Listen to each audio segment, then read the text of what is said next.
Nobles, priests, and soldiers. Hi, welcome back to Director's Cuts here at Regal Heights. As we've gone through the book of Daniel, we are finishing up chapter 4. And so with it, as we've been talking about this week on just filling you in on how day-to-day life happened back in the Babylonian period, it was important for us to go through different names like we did on Monday of what these titles are called, what class society was like, as we talked about on Wednesday. And today talking about the three major branches to which the society functioned, which are the military. They used the military, the Babylonians used the military as their club, their free trade deal enhancer as they went around the world. As they would subdue another small kingdom, they would force them to pay tribute and so therefore make money.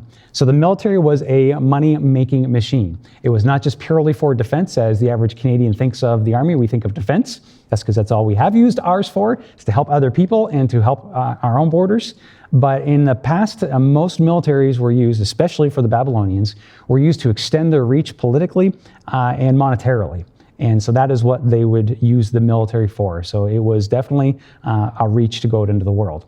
Then there was the noble class. The noble class would have had basically all of your officials wrapped into one, but I'd say more so the civil government, where you'd have your prefects, your magistrates, your wise men who are like elders.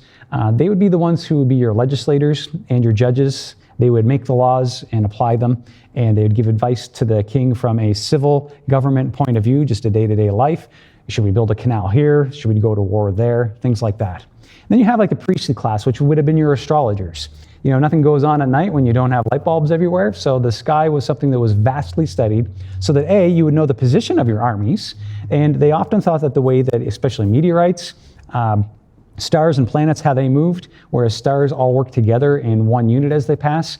Planets don't move in the same sequence so planets were called wandering stars back then because they glowed like a star, but they didn't go across the sky like the stars.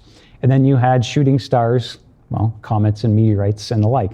And they thought that those, along with the sun and the moon, had spiritual meanings. So they're constantly combing the skies to try to find spiritual meanings. We know this held true for quite some time because it was these people that came from the east in the time of Jesus saying, we saw his star in the east. So this priestly class would give a spiritual advising to kings and nobles, the same along the lines as civil government would.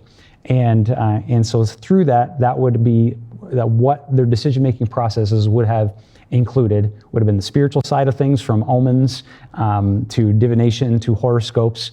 On top of that, they were also the scientists that worked in research and development. And so that's how it worked, but we can learn a lot from them on this and what to learn from them in a good way and what to learn from them as a warning, as we did last Sunday. Well, thank you for tuning in to our Director's Cuts here. Have a great day and God bless you.